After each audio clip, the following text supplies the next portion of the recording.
अस्सलाम वालेकुम। मेरी एक गुफ्तगू आपने शायद बच्चों से मुतल्लिक सुनी होगी। आप सोच रहे होंगे कि आज एस्ट्रोलॉजी से हट के मैं बात कर रहा हूँ।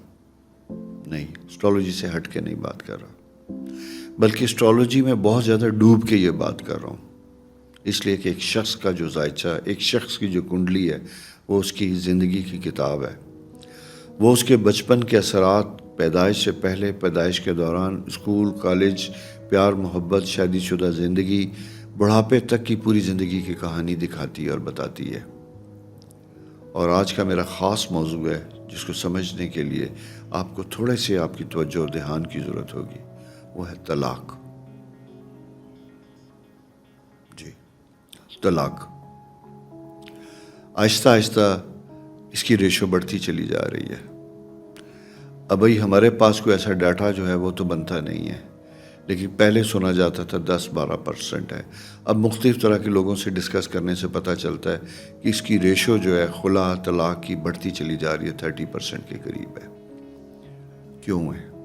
कभी किसी ने गौर करने की कोशिश की? 2-3 चीज़ें हैं जो मेरे अपने 25 साल तजर्बे से सामने आई। मैं आज आपको बताऊंगा कि तलाक कब कर लेनी चाहिए और कब नहीं करनी चाहिए। ये दोनों चीज़ों में बहुत फ़र्क है।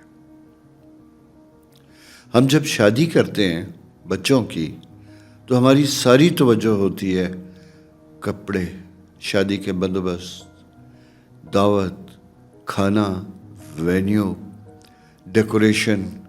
करोड़ों लाखों हस्ब इस्तात अपने अपने मुताबिक खर्च करते हैं, और कंजूस से कंजूस आदमी भी उस वक्त अपने जेब को खोल देता है, क्योंकि वो इस फंक्शन को बेहतरीन तरीके से करना चाहता है। ठहरिए, यहाँ थोड़ा सा रुक जाइए। मैं आपको थोड़ा सा इससे पीछे लेके जाना चाहता हूँ कि जब आप बच्चों की शादी तय करते हैं, उस वक्त बच्चों से पूछिए कि इस रिश्ते के बारे में उनका क्या ख्याल है। क्या वो इससे मुतमईन है? क्या वो इससे खुश है? लड़का और लड़की दोनों, मैं किसी एक की बात नहीं कर रहा, दोनों को ज़रूरत है, दोनों ख़ानदानों को ज़रूरत है। अगर वो खुश हैं, बहुत अच्छी बात है।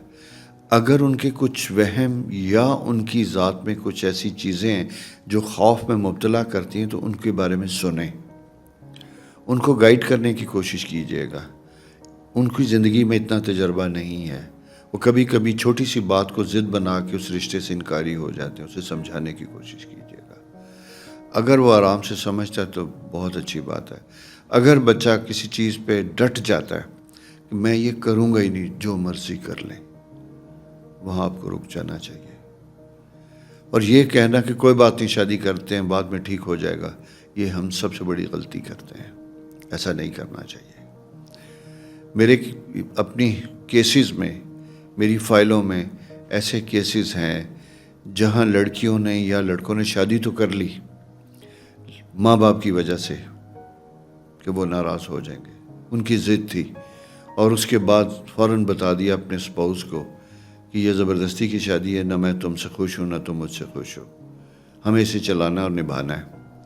कितना बुरा लम्हा होगा जब एक शख्स जो मजबूर है, उसे फोर्स किया जा रहा है, वो दूसरा नहीं है। वो अपने इब्तदाई दिनों में, जब इंसान एक बहुत फैंटेसीज़ में होता है, बड़ी रोमांटिक फीलिंग्स होती हैं, उस वक्त उसे पता चले कि उसकी ज़िंदगी में आने वाला जो शख्स खुशी से नहीं आया बल्कि मजबूरी से आया है, उसे धकेला गया है, और उसे साफ बता रहा है कि तुम मजबूर हो, तुम मेरी मजबूरी हो, मेरी मोहब्बत नहीं हो, मुझे तुम्हारे साथ गुजारा करना है, जीना नहीं है। तो इसी दिन एक बहुत बड़ी खलीज, दरार उस रिश्ते में पैदा हो जाती है। भले बाद में जाके उसे आप कभी ठीक भी करने की कोशिश करें, लेकिन वो खलिश ज़िंदगी की अपनी जगह पे रहती है। ये हम गलती करते हैं। कभी कभी बच्चे अपनी ज़िद में गलत भी होते हैं। मैं ये नहीं कहता कि हमेशा वो ठीक होते हैं, उनका एक्सपोजर नहीं होता, वो गलत भी होते हैं। माँ बाप का अपना एक रोल है, उसे फोर्स भी करते हैं, समझाते भी हैं। लेकिन मैं फिर ये कह रहा हूँ कि आज का बच्चा और आज से 30 साल पहला बच्चा, पुरानी नस्ल का बच्चा, बड़ा फ़र्क था उनमें।